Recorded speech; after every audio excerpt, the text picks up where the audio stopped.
Bismillahirrahmanirrahim. Assalamualaikum warahmatullahi wabarakatuh. Saya dari kelompok 5 akan menjelaskan sejarah perkembangan tasawuf di Indonesia. Adapun teman kelompok saya sendiri Ayu Ashari, yang kedua Dewi Sopalatu, yang ketiga Ikram, dan yang keempat Mama Fajrin. Di sini saya akan menjelaskan sejarah perkembangan tasawuf di Indonesia. Perkembangan tasawuf di Indonesia tidak lepas dari pekajian proses islamisasi di kawasan ini. Sebab, sebagian besar penyebaran Islam di Nusantara merupakan jasa para sufi.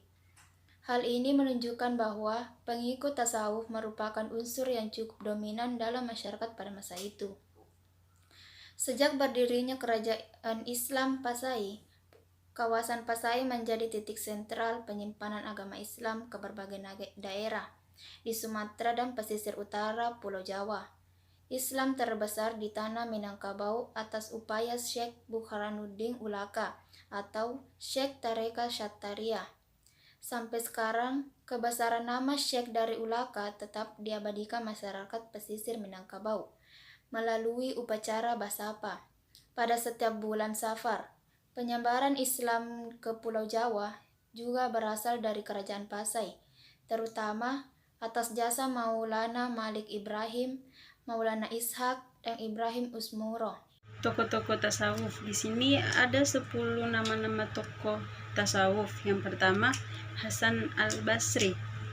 Nama lengkapnya adalah Al-Hasan bin Abi Al-Hasan Abu Said. Dia dilahirkan di Madinah pada tahun 21 Hijriah atau 642 Masehi dan meninggal di Basra pada tahun 110 Hijriah atau 728 Masehi. Ia adalah putra Zaid bin Sabit, seorang budak-budak yang tertangkap di Maisan, yang kemudian menjadi sekretaris Nabi Muhammad SAW.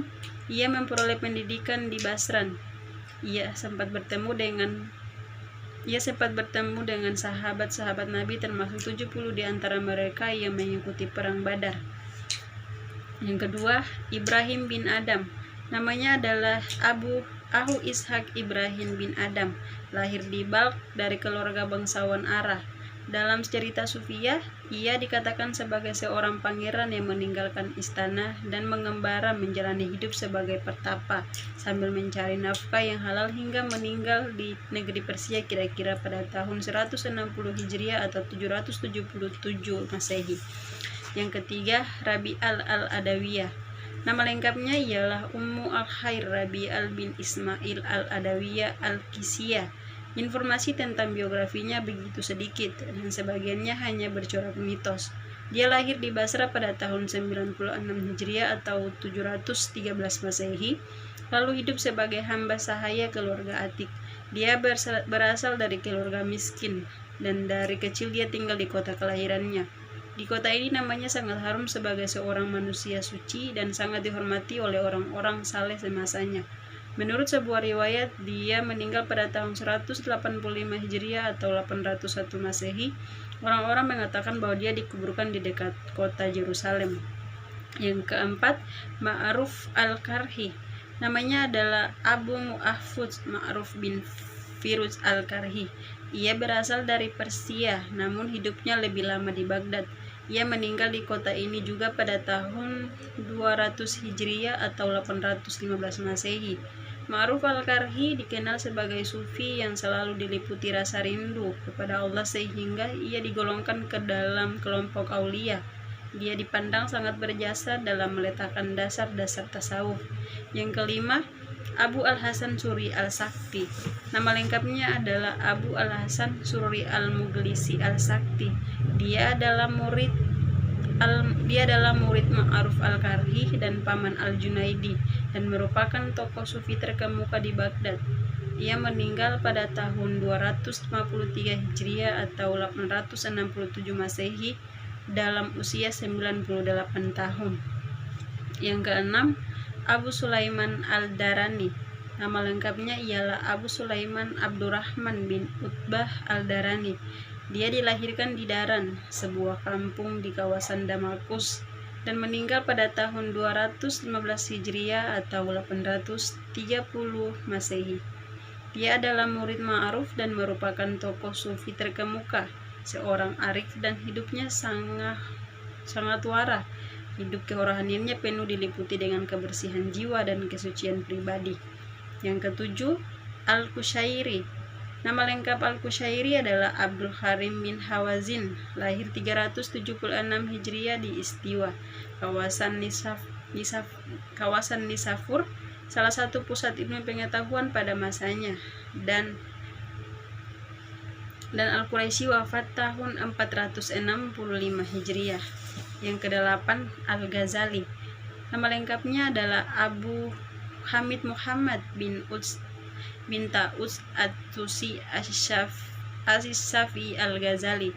Ia dipanggil Al-Ghazali karena ia lahir di Ghazalah, suatu kota di Khurasan, Iran, tahun 450 Hijriah atau 1058 Masehi. Ayahnya seorang pemintal kain wol miskin yang taat.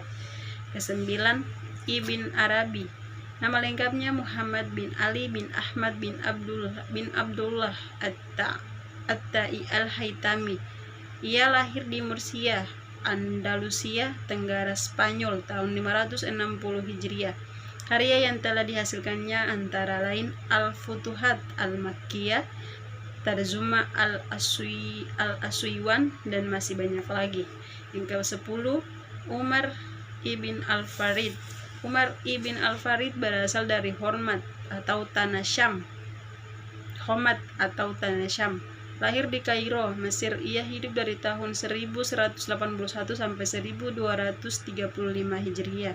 Selama hidupnya, ia tinggal di Mekah dan ia meninggalkan Kairo. Dia terkenal dengan keistimewaannya mengubah syair pecinta kepada Tuhan. Syair yang bernilai tinggi dalam lapangan kecintaan kepada Tuhan, dorongan rasa keindahan dalam jiwa yang sejati, sama sekali adalah kesaksian terhadap yang hak, yang mutlak dan jujur. Timbul dari kebersihan jiwa dan terang, jernihnya penglihatan mata rohani. Tasawuf akhlaki adalah suatu ajaran yang menerangkan tentang sisi moral dari seorang hamba dalam rangka melakukan taqarrub kepada Tuhannya dengan cara mengadakan riyadah atau pembersihan diri dari moral yang tidak baik. Isi ajaran dari tasawuf akhlaki terdiri dari yang pertama, takhalli, yang berarti menarik diri dari perbuatan-perbuatan dosa yang merusak hati. Yang kedua, tahalli, yang berarti menghias diri dengan sifat-sifat yang terpuji. Yang ketiga, tajalli. Untuk mencapai tahap tajalli ini, seorang hamba harus membersihkan dirinya dari penyakit-penyakit jiwa seperti berbagai bentuk perbuatan maksiat dan tercela. Yang keempat, munajat.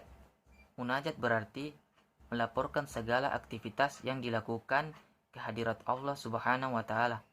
Maksudnya adalah dalam munajat, seseorang mengeluh dan mengadu kepada Allah tentang kehidupan yang seorang hamba alami. Yang kelima, murakadah. Murakadah dalam arti bahasa berasal dari kata rakib, yang berarti penjaga atau pengawal. Yang keenam, muhasabah. Muhasabah didefinisikan dengan meyakini bahwa Allah mengetahui segala pikiran, perbuatan, dan rahasia dalam hati yang membuat seseorang hormat dan takut dan tunduk kepada Allah Subhanahu wa Ta'ala. Tasawuf falsafi adalah tasawuf yang ajaran-ajarannya memadukan antara visi mistis dan visi rasional. Pengasasnya berbeda dengan tasawuf akhlaki atau sunni. Tasawuf falsafi menggunakan terminologi filosofis dalam pengungkapannya serta berasal dari bermacam-macam ajaran filsafat yang telah mempengaruhi pada para tokohnya.